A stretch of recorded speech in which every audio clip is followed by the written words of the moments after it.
Welcome to A square IAS। स्वागत है आप सभी का हमारी इस मूल विधि की कंप्लीट रिवीजन सीरीज में, जिसमें मैं आपको मूल विधि के प्रत्येक टॉपिक को 1 बाय 1 रिवाइज करवाऊंगा। जैसा कि आपको पता होगा कि मैंने पहले ही से 3 लेक्चर करवा दिए हैं, जो कि इसी चैनल पे आप लोगों को मिल जाएगा। यदि आपने नहीं देखा है तो फिर आप जाके वो तीनों लेक्चर भी कंप्लीट कर लीजिए।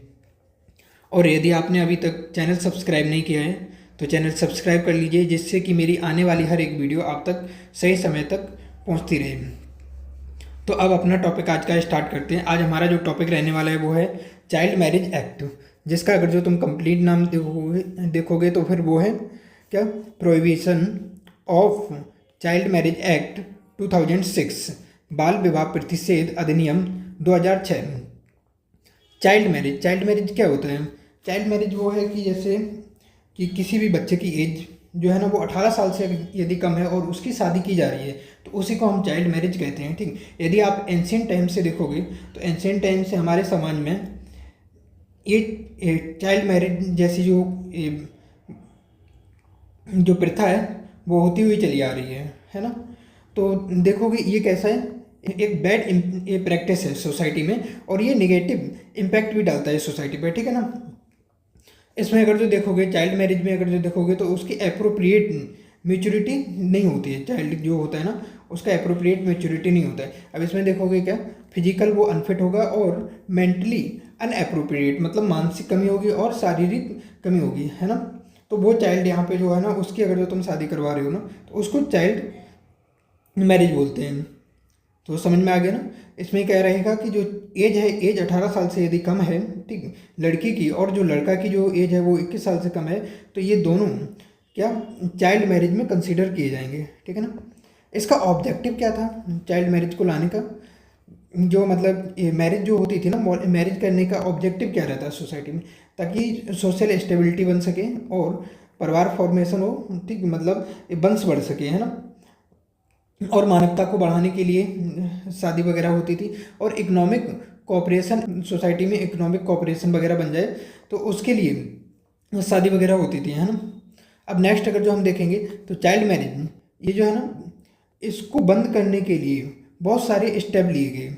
इसको बंद करने के, इस पर मतलब रोक लगाने के लिए बहुत सारे स्टेप लिए गए, लेकिन मोस्टली स्टेप देखोगे ना तो वो सक्सेसफुल नहीं रहे। आज की अगर जो डेट में देखोगे, जैसे हमारे गवर्नमेंट ने जो एक्ट ला के रखा है ये चाइल्ड मैरिज प्रोविजन एक्ट, ठीक, उसके बावजूद भी हमारे सोसाइटी में बहुत सारी शादियां आज भी होती हैं। अगर जो आपने कभी गांव में देखा हो तो गांव में बच्चा, जैसे कोई लड़की है वो अगर जो 12th में पढ़ रही है तो 12th में ही उसकी शादी करवा दी जाती है। वो शायद भी मतलब सोसाइटी का फियर फैक्टर ये है ना कि अगर जो जैसे लड़की को ज़्यादा पढ़ाएंगे तो कहीं भाग ना जाए, ऐसा वगैरह गांव में लोग सोचते हैं। तो आप जब भी देखोगे गांव में जाके तो मोस्टली आपको गांव में सबसे ज़्यादा चाइल्ड मैरिज आज प्रैक्टिस होती हुई दिख जाएगी।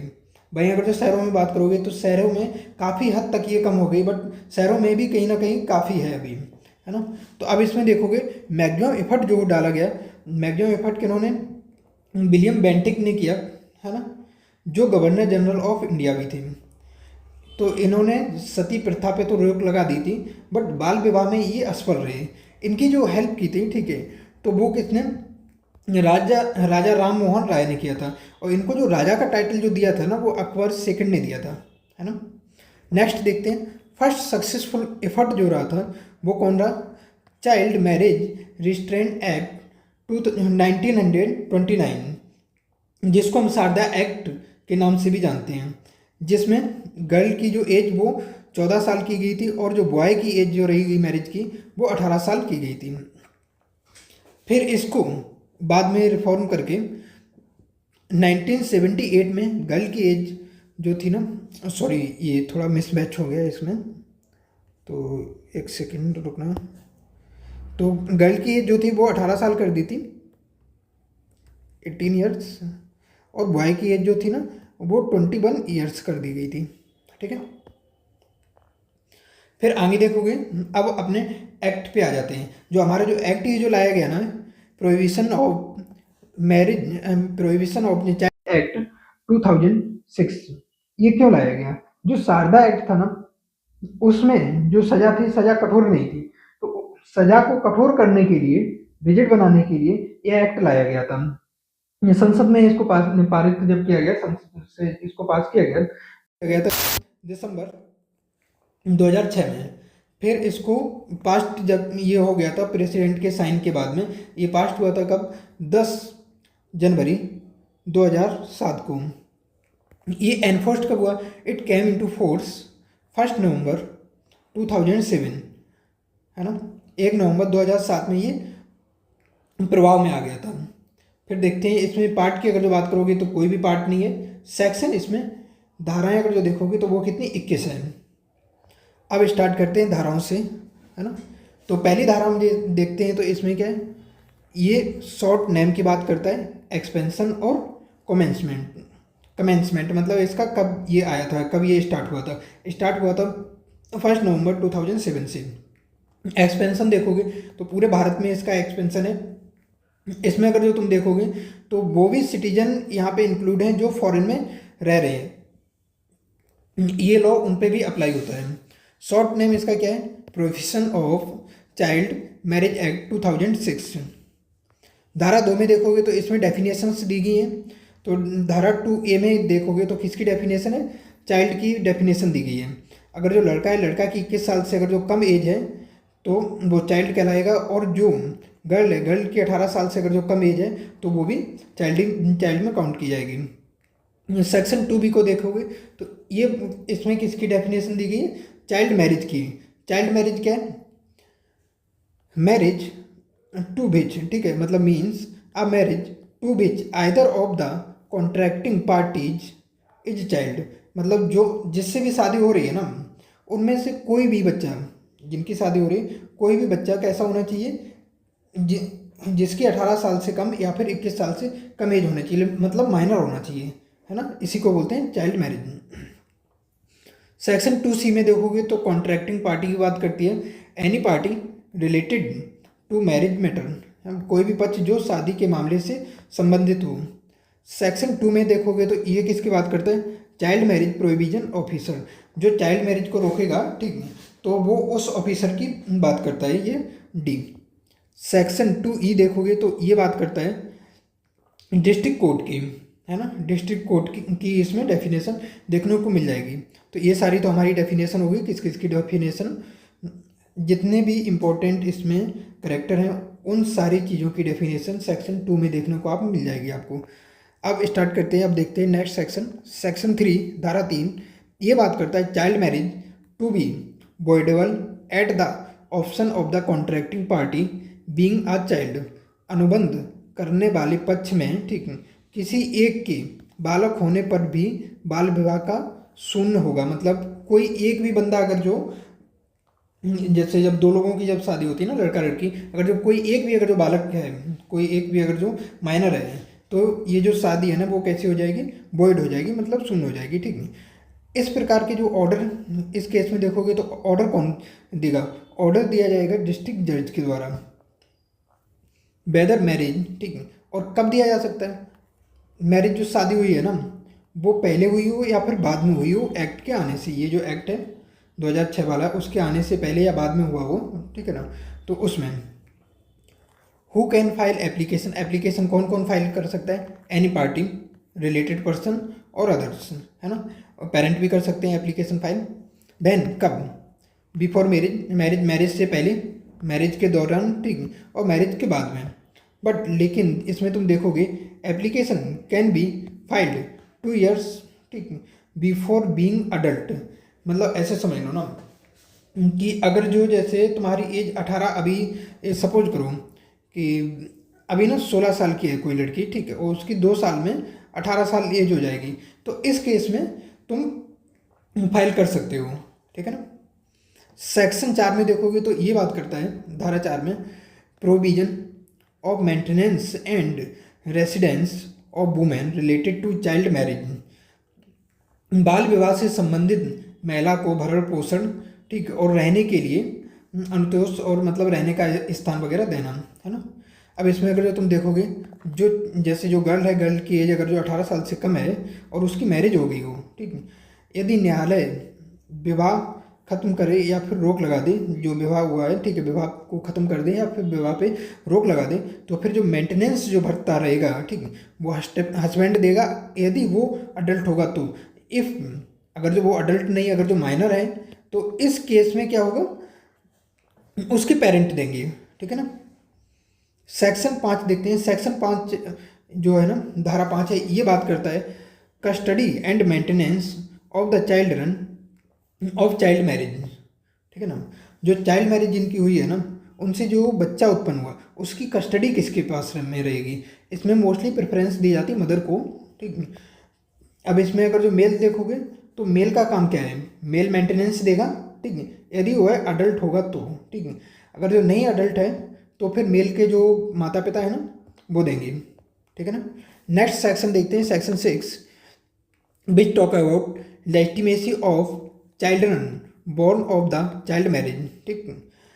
बाल विवाह से पैदा हुए बच्चों की वैधता, उनकी वैधता क्या की रहेगी, लेजिटिमेसी क्या रहेगी, उनकी कंप्लीट लेजिटिमेसी रहेगी। जो भी प्रॉपर्टी वगैरह होगी ना, उन सब पे सारे सारे राइट रहेंगे, है ना।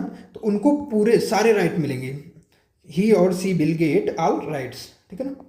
नेक्स्ट सेक्शन देखते हैं, सेक्शन 7 ये बात करता है power of the district court to modify order issued, ठीक है, मॉडिफाई करेंगे जो ऑर्डर इशू किए हैं वो under the section 4 and section 5। जो भी उसने ऑर्डर इशू किए हैं सेक्शन 5 और सेक्शन 4 के अंदर, ठीक है, उसको मॉडिफाई करने की पावर किसके पास होगी, डिस्ट्रिक्ट कोर्ट के पास में होगी, है ना। सेक्शन 4 में देखोगे तो इसमें क्या मेंटेनेंस और रेसिडेंस की बात करता है, किसकी, वुमेन की। अब सपोज करो कि वुमेन को ना 6,000 रुपये देने पर मंथ, ठीक है। और इधर जो बच्चे की जैसे बात करोगे तो इसमें मेंटेनेंस और रेसिडेंस की बात की गई थी, मेंटेनेंस की, तो ये सेक्शन 5 में दिया हुआ है। तो इस बच्चे को दिया जा रहा है कितना, 4,000 रुपये, ठीक, और महिला को 6,000 रुपये। तो ये सेक्शन 7 ये बोल रहा है कि जो जज है ना वो क्या कर सकता है, इसमें चेंज कर सकता है कि महिला को कम दे सकते हो पैसे या फिर ज़्यादा दे सकते हो, ठीक है, इस चीज़ को लेके। और बच्चे के लिए भी कम कर सकते हैं मेंटेनेंस खर्चा या फिर ज़्यादा बढ़ा सकते हैं, ठीक। तो इस सब में चेंज कौन करेगा, जो जज होगा ना वो चेंज करेंगे, जो डिस्ट्रिक्ट कोर्ट के जज होंगे वो करेंगे चेंज। अब देखते हैं नेक्स्ट धारा। तो ये सेक्शन 8 किसकी बात करता है, court to which petition should be made, कौन से तुम कोर्ट में जाके याचिका डाल सकते हो, पेटिशन कहाँ डाल सकते हो, है ना। तो पहले तो वहाँ हुए in the court of girls resident, मतलब जहाँ से गर्ल का जो निवास स्थान है, ठीक है, वहाँ कहीं पे भी कोर्ट में तुम डाल सकते हो। फिर मतलब वो परमानेंट की निवासी हो या फिर टेम्परेरी हो, है ना। या फिर उस कोर्ट में डाल सकते हैं कहाँ पे, जहाँ पे उसकी शादी हुई हो, है ना। नेक्स्ट सेक्शन देखते हैं, section 9 which talk about punishment for the male adult marrying a child, ठीक है। अगर यदि कोई अडल्ट मेल है ना और वो शादी कर रहा है किसी बच्ची के साथ में, है ना, तो उस केस में पनिशमेंट क्या होगी, जेल हो जाएगी 2 साल की। और ये जो जेल होगी ना ये रिगरस इम्प्रिजनमेंट होगा, है ना, कठोर दंड रहेगा, समझे। अब इसमें फाइन देखोगे तो फाइन कितना है, 1,00,000 रुपये तक का है। सेक्शन 10 में देखोगे विच टॉक अबाउट विवाह को, ठीक है, समारोह पूर्ण करने वाले पर सजा, है ना। कौन कौन इसमें हो सकते हैं, जो ये समारोह पूर्ण जो शादी करवाने वाले होंगे, परफॉर्म करने वाला होगा, कंडक्ट करवाने वाला, और जो मतलब इंस्ट्रक्शन देने वाला और रिवोक करने वाला, ठीक है, मतलब प्रवोक करने वाला। जैसे मतलब कोई परफॉर्म करवा रहा है वो तो है ही, या कोई इंस्ट्रक्शन दे रहा है कि ठीक है इसकी शादी कर दो, या फिर मतलब ऐसे ऐसे कि करवा रहा है वगैरह वो, या कोई प्रवोक कर रहा है पेरेंट को कि इसकी शादी करवा दो, नहीं तो ये मतलब भाग जाएगी या फिर कुछ गलत कदम उठा लेगी वगैरह वगैरह। अगर ऐसा कोई कर रहा है, ठीक, लड़का लड़की के पेरेंट्स को मतलब प्रवोक भी कर रहा है, तो उसके लिए भी पनिशमेंट की बात करता है कौन, सेक्शन 10 सोलेमनाइजिंग। अब इसमें देखोगे पनिशमेंट कितना दी जाएगी, रिगरस इम्प्रिजनमेंट होगा कितना, 2 साल का, और 1,00,000 रुपये तक की फाइन हो सकती है, ठीक, या फिर दोनों चीज़ें इम्पोज की जा सकती हैं। सेक्शन अगर जो 11 में देखोगे तो ये बात करता है कि इसकी पनिशमेंट फॉर प्रमोटिंग और परमिटिंग सोलिमनाइजेशन ऑफ चाइल्ड मैरिज, ठीक, बाल विवाह को बढ़ावा देना या प्रचारित या अनुमति के लिए सजा, है ना।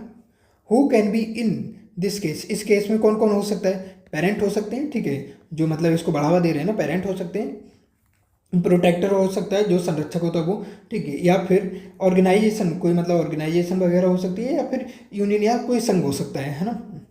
फिर देखते हैं इसमें पनिशमेंट कितना कितना जो दिया गया है, 2 साल तक की सज़ा, ठीक है, या फिर 1 लाख रुपए का फाइन, या फिर दोनों, है ना। इसमें एक्सेप्शन है किसके लिए, वुमेन के लिए। वुमेन को पनिशमेंट नहीं होगी, उसको सिर्फ फाइन ही उस पर चार्ज किया जाएगा, ठीक है ना। अब नेक्स्ट देखते हैं सेक्शन 12। ये बात करता है किसके बारे में, marriage of a minor child to be void in certain circumstances, ठीक है। कुछ केस में जो बाल विवाह हुआ है उसका मतलब शून्यकरण हो जाएगा, ठीक है, कुछ केस में। तो कौन कौन से जैसे केस देखोगे कैसे हो जाएगा शून्यकरण। जैसे अभी मान लो कि कोई लड़का या लड़की, ठीक, मान लो कि उनकी शादी हो रही, उनकी एज क्या है कि जैसे मतलब 2021 में ना लड़की की एज थी 16 साल और लड़का की एज थी 18 साल, इन दोनों की शादी हो जाती है ना।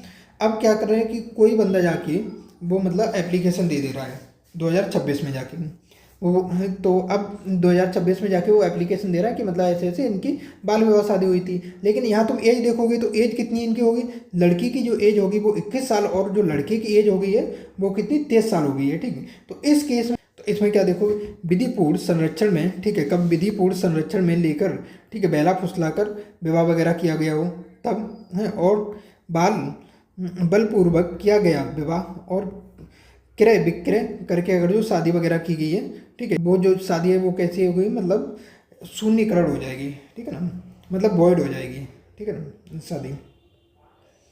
सेक्शन 13 में अगर जो देखोगे तो ये बात करता है power of the court to issue order prohibiting child marriage. Court के पास में पावर है कि वो ऑर्डर इशू करे चाइल्ड मैरिज को रोकने में, ठीक है ना। हु विल, मतलब इसको कौन करेगा, ठीक है, इस केस को जुडिकेट कौन करेगा। शहरों में देखोगे तो कौन रहेगा, मेट्रोपॉलिटन मजिस्ट्रेट रहेंगे, ठीक है, महानगर मजिस्ट्रेट रहेंगे। और नगरों मतलब छोटे कस्बा वगैरह में देखोगे तो वहाँ होंगे JMFC, judicial magistrate for first class, ठीक है ना। हाँ, इन दोनों का जो है ना, तो ये क्या करेंगे, जज will make restraint order after receiving information about child marriage, ठीक। तो ये जो दोनों जो जज है ना, ये क्या करेंगे, ये ऑर्डर मतलब सूचना प्राप्त होने के बाद में, ठीक, ये ऑर्डर इशू कर सकते हैं चाइल्ड मैरिज को रोकने के लिए, है ना।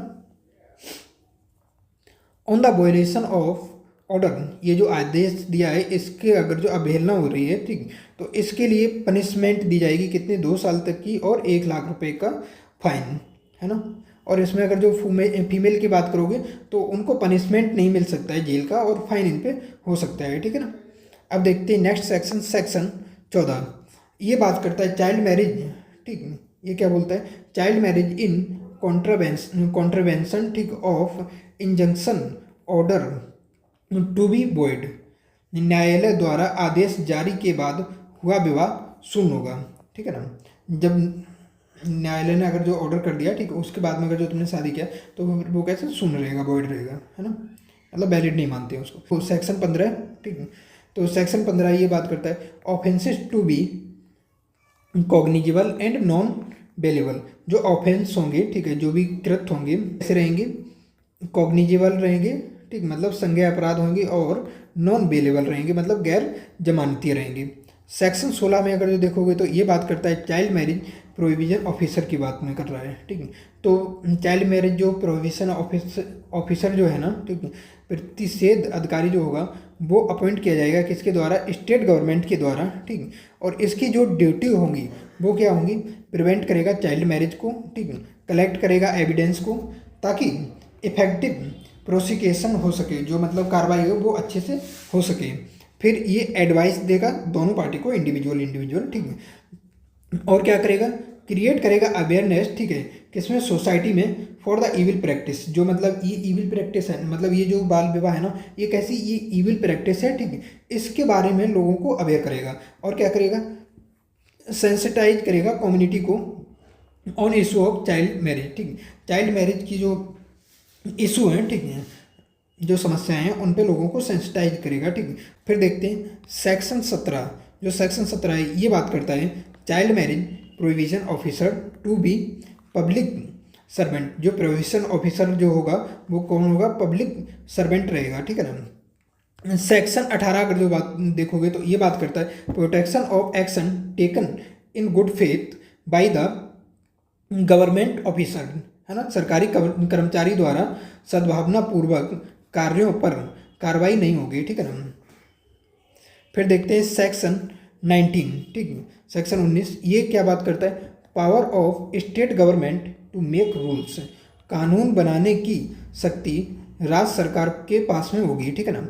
अब देखते हैं सेक्शन 20 जो कि बात करता है किसकी, amendment of act number 25 of 1955, ठीक है, जो एक्ट नंबर है ना 25 ऑफ 1955 का, तो ये क्या है, ठीक है, इसमें अमेंडमेंट किया जाएगा, ठीक है। तो अमेंडमेंट जो जैसे मतलब तुम देखोगे ये जो एक्ट है, ये एक्ट जो नंबर है ना, ये रिलेटेड है किससे, हिंदू मैरिज एक्ट 1955 में, ठीक, और जिसमें मेंशन है क्या, एज के बारे में, यदि एज जैसे बढ़ाना है या फिर कम करना है तो इसकी जो इसमें जो अमेंडमेंट किया जा सकता है ना, वो सेक्शन 20 के अंदर किया जा सकता है, ठीक है ना।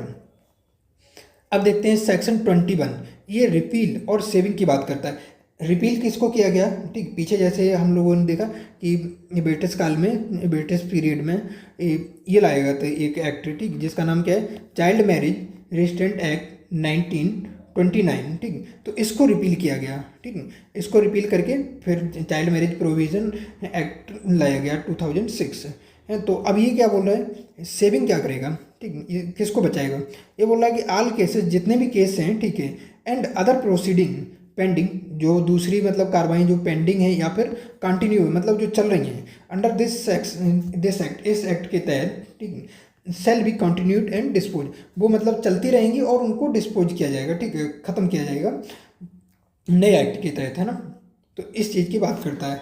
और हाँ, अगर जो आप लोगों को ये, ठीक है, हमारा ये क्लास कंप्लीट होता है, ठीक है ना, तो यदि आप लोगों को ये PDF चाहिए तो आप लोग ये टेलीग्राम चैनल ज्वाइन करके रख सकते हो, A² IAS, ठीक, जिसमें मैं ये सारी क्लास नोट्स प्रोवाइड करवा दूंगा।